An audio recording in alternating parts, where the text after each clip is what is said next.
Baik teman-teman, bismillahirrahmanirrahim. Assalamualaikum warahmatullahi wabarakatuh. Salam sehat untuk kita semua, amin. Ya teman-teman, sebagaimana yang sudah kita jadwalkan bahwasanya setelah kita mendiskusikan tentang konteks historis sebelum Al-Quran diturunkan, maka tema yang akan kita diskusikan selanjutnya adalah sejarah turunnya Al-Quran.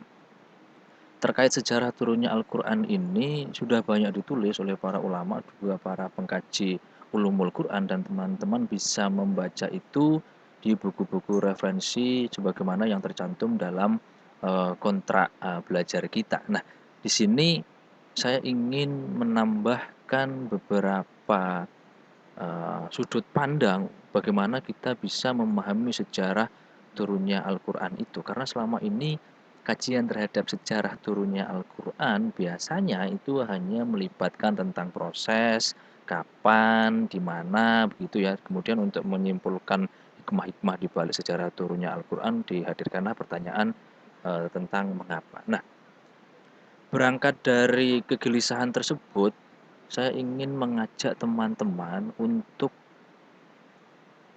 dapat mengkonstruksikan atau mengabstraksikan atau menggambarkan bahwasanya untuk memahami sejarah turunnya Al-Quran itu kita bisa membingkai mulai dari prosesnya kemudian sampai ke pada umat manusia itu dengan meta-analisis dalam sejarah turunnya Al-Quran. Bagaimana meta-analisis dalam sejarah turunnya Al-Quran ini akan kita korelasikan dari aspek-aspek teologis, kemudian empiris, kontekstual, dan rasional. Jadi dalam peristiwa sejarah turunnya Al-Quran itu ada theological aspects, kemudian memperhatikan juga empirical aspect.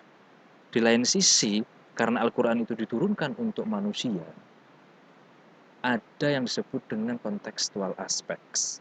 Nah, bagaimana merasionalkan semua hubungan itu tentu perlu ada rasional aspek. Jadi pertanyaan-pertanyaan seputar mengapa Al-Quran diturunkan di Jazirah Arab, mengapa periodisasinya hanya Mekah dan Madinah, kemudian mengapa Al-Quran diturunkan secara berangsur-angsur, mengapa menggunakan bahasa Arab, ya kan, bagaimana proses sejatinya turunnya Al-Quran itu bisa kita bingkai pemahamannya dengan meta-analisis ini.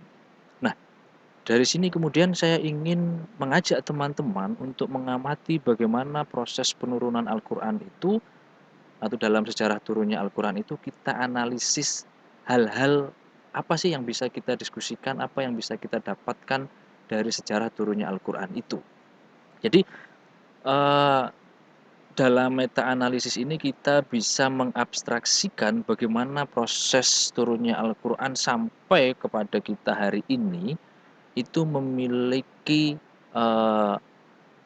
aspek-aspek tertentu dalam setiap prosesnya. Saya ulangi, dalam sejarah turunnya Al-Quran itu memiliki aspek-aspek tertentu dalam setiap proses penurunannya. Nah, itu yang disebut dengan meta-analisis. Kita akan menganalisa aspek-aspek itu. Yang pertama adalah theological aspects atau aspek teologis. Aspek teologis ini adalah peristiwa perdana sejarah turunnya Al-Quran. Misalnya Al-Quran sebagai wahyu begitu kan, dalam kitab-kitab klasik sebagaimana yang kita yakini Al-Quran itu tersimpan di Lauhul Mahfud. Kemudian dari Lauhul Mahfud diturunkan ke Baitul Izzah atau Sama'ud Dunia. Setelah itu baru diturunkan ke dunia. Nah, proses penurunan Al-Quran sebagai wahyu dari Lauhul Mahfud, kemudian Baitul Izzah, dan sampai juga ke dunia, ini adalah aspek teologis. Artinya apa? Bagi mereka yang tidak mengimani apa yang sudah kita sebutkan tadi, yaitu tidak akan memberikan efek keyakinan apapun. Berbeda dengan kita yang mengimani bahwasanya proses penurunan Al-Quran dari Gusti Allah sebagai the author, begitu ya. Kemudian yang dipesankan atau disampaikan kepada malaikat Jibril, di situ malaikat Jibril alaihissalam posisinya sebagai the transmitter, pihak yang menyampaikan wahyu, itu adalah aspek-aspek teologis. Artinya apa? Mereka yang tidak mempercayai aspek teologi ini ya tentu tidak bisa kita salahkan karena ini berkaitan dengan keimanan. Kalau kita korelasikan dengan bagaimana keimanan itu hadir dalam diri seseorang, yaitu tentu kehendaknya Gusti Allah. Kita akan kita akan membicarakan itu dalam konteks hidayah, misalnya seperti itu. Nah, ketika Gusti Allah sebagai the author, kemudian malaikat Jibril sebagai the transmitter, begitu kan, karena Nabi Muhammad adalah pihak yang menerima wahyu, dalam hal ini Al-Quran, maka Nabi Muhammad bisa disebut sebagai the receiver, pihak yang menerima. Nah, posisi Nabi Muhammad atau status Nabi Muhammad sebagai seorang Rasul, sebagaimana sudah kita ketahui, itu memiliki sifat tabligh. Artinya apa?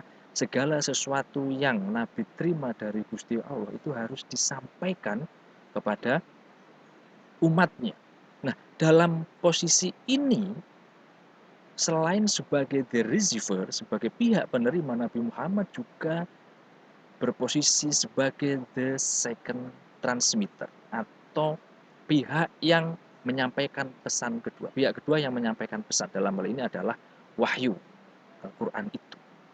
Nah, jadi dari aspek teologis kita mengerti bahwasanya pihak-pihak yang terlibat secara langsung itu adalah Allah, kemudian malaikat Jibril dan Nabi Muhammad.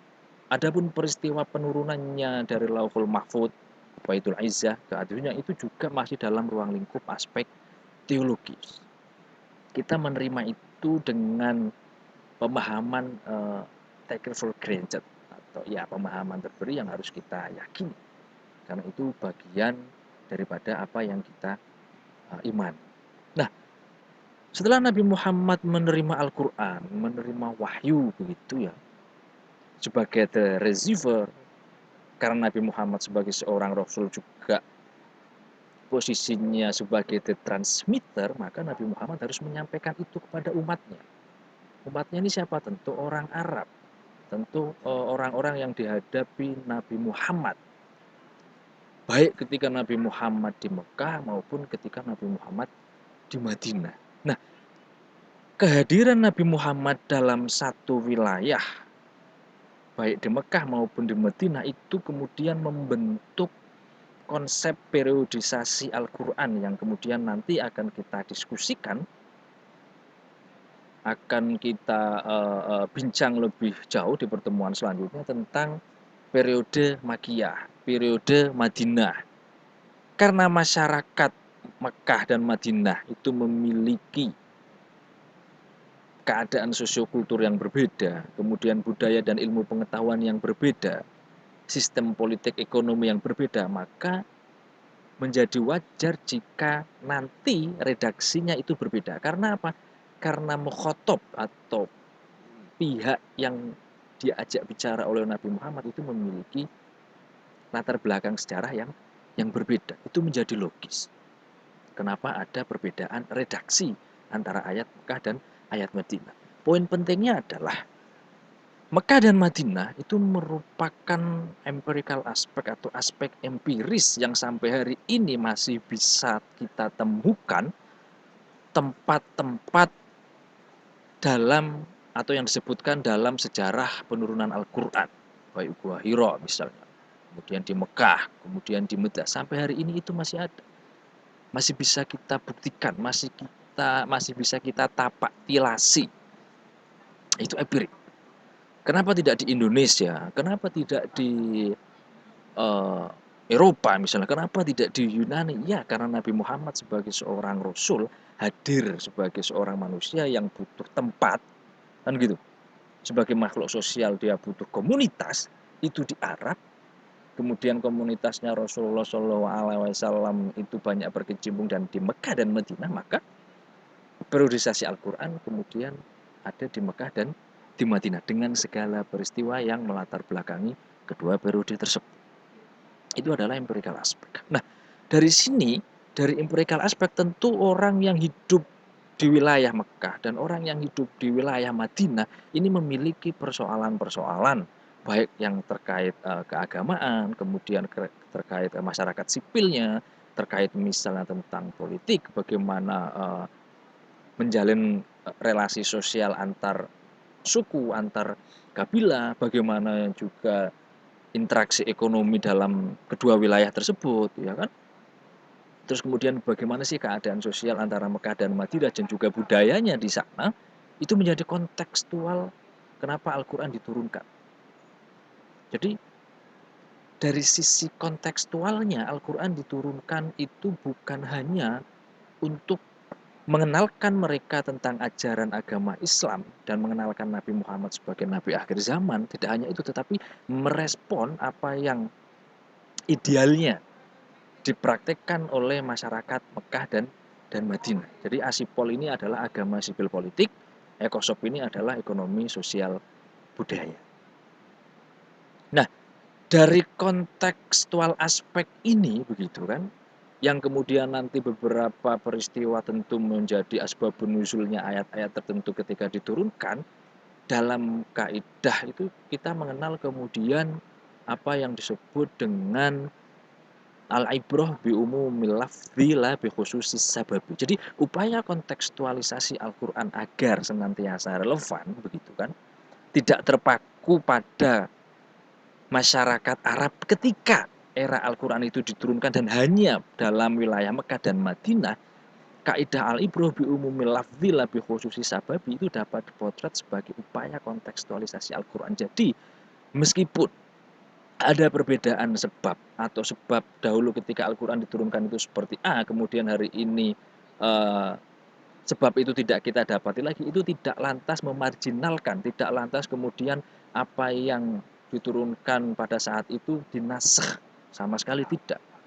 Nah, selain sebagai upaya kontekstualisasi, tentu perlu ada kajian-kajian kekinian dalam misalnya eh, merealisasikan apa-apa yang tersurat dalam Al-Quran itu. Nah, ketika kita sudah memahami tentang aspek teologis yang berisikan tentang proses penurunan Al-Quran dari Lauhul Mahfud, Bait Izzah ke dunia, ada pihak-pihak yang di sana adalah Gusti Allah, Jibril dan Nabi Muhammad. Kemudian kita bisa memetakan kenapa ada Mekah dan Madinah sebagai aspek empirisnya. Kemudian kandungan-kandungan isi Al-Quran itu yang berkaitan dengan tidak hanya tentang keagamaan dan tidak hanya tentang rukun Islam dan rukun iman aja, tetapi banyak hal yang ada dalam kandungan Al-Quran itu sebagai konteksnya. Nah, kira-kira alasan apa yang bisa diterima agar apa yang disampaikan oleh Nabi, ya kan, kepada masyarakat Mekah dan Madinah dengan konteks-konteks tertentu sebagai respon terhadap apa yang dihadapi oleh Nabi dan umatnya saat itu. Pertama, tentu harus Al-Quran itu menjadi dapat diterima, menjadi logis atau bisa kita rasionalkan. Al-Quran itu turun secara gradual, secara berangsur-angsur. Karena apa? Itu bisa dijelaskan dengan mulai dari proses penurunannya misalnya. Berarti proses penurunan Al-Quran dari Lauhul Mahfud ke Bait Izzah ke dunia itu juga ada proses tahap-tahapnya. Itu satu. Kemudian yang kedua, perbedaan letak wilayah Mekah dan Madinah. Kapan Nabi di Mekah, kapan Nabi di Madinah, itu juga ada tahap-tahap prosesnya.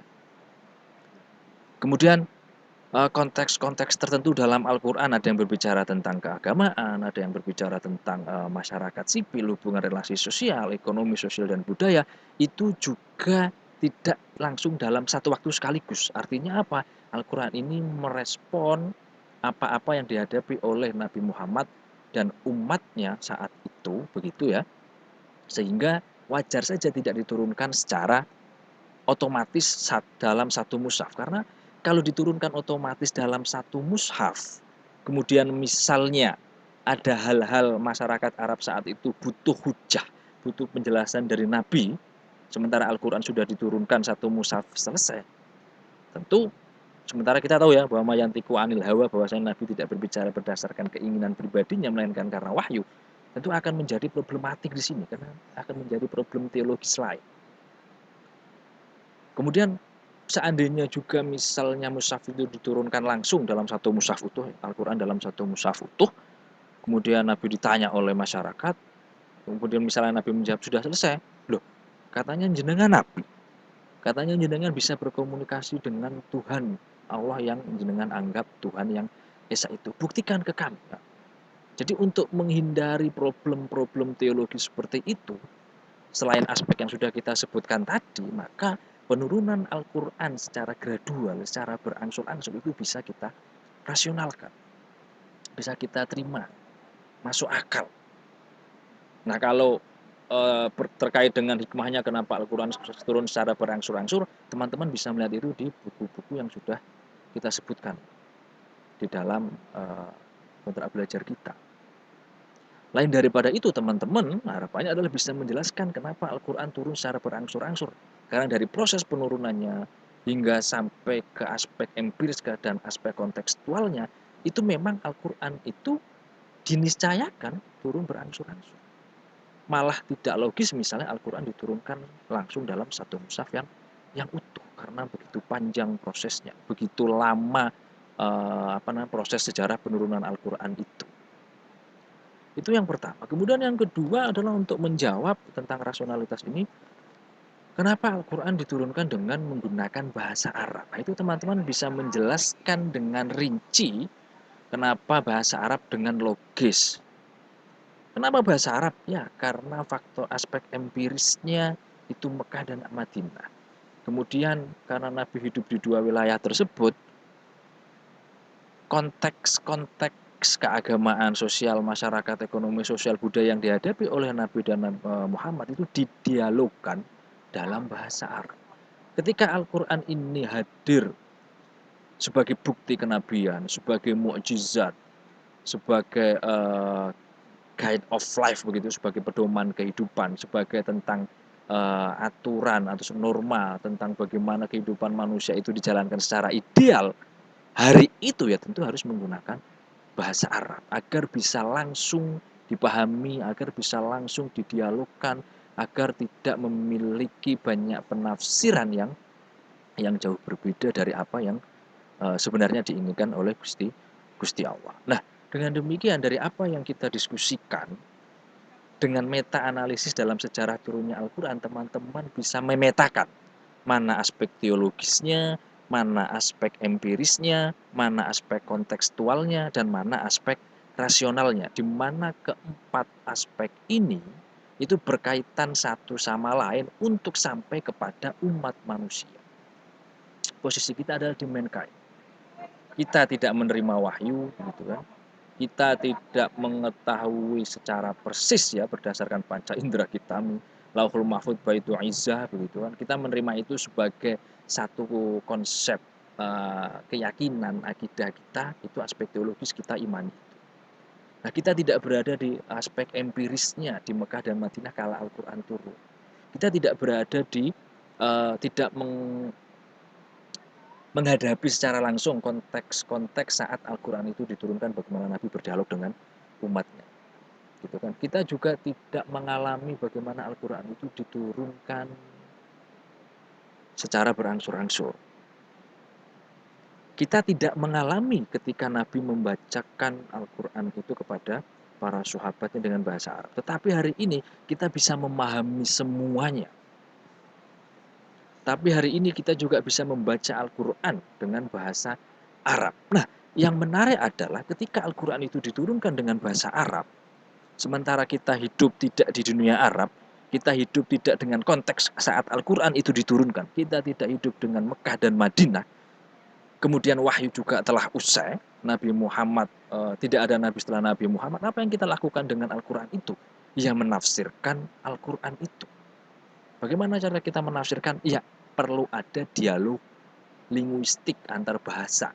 Bagaimana kita memahami ayat-ayat Al-Quran, bagaimana kita menafsirkan ayat-ayat Al-Quran, bagaimana kita menerjemahkan ayat-ayat Al-Quran. Jadi membaca Al-Quran dengan beragam bahasa, baik tafsir maupun penerjemahannya ya, karena Al-Qurannya bahasa Arab, itu menjadi niscaya. Agar apa? Agar apa yang kita hadapi hari ini sebagai aspek empiris dan juga kontekstual yang kita hadapi itu memiliki pijakan-pijakan teologis yang jelas. Nah, barangkali itu dulu yang bisa kita diskusikan.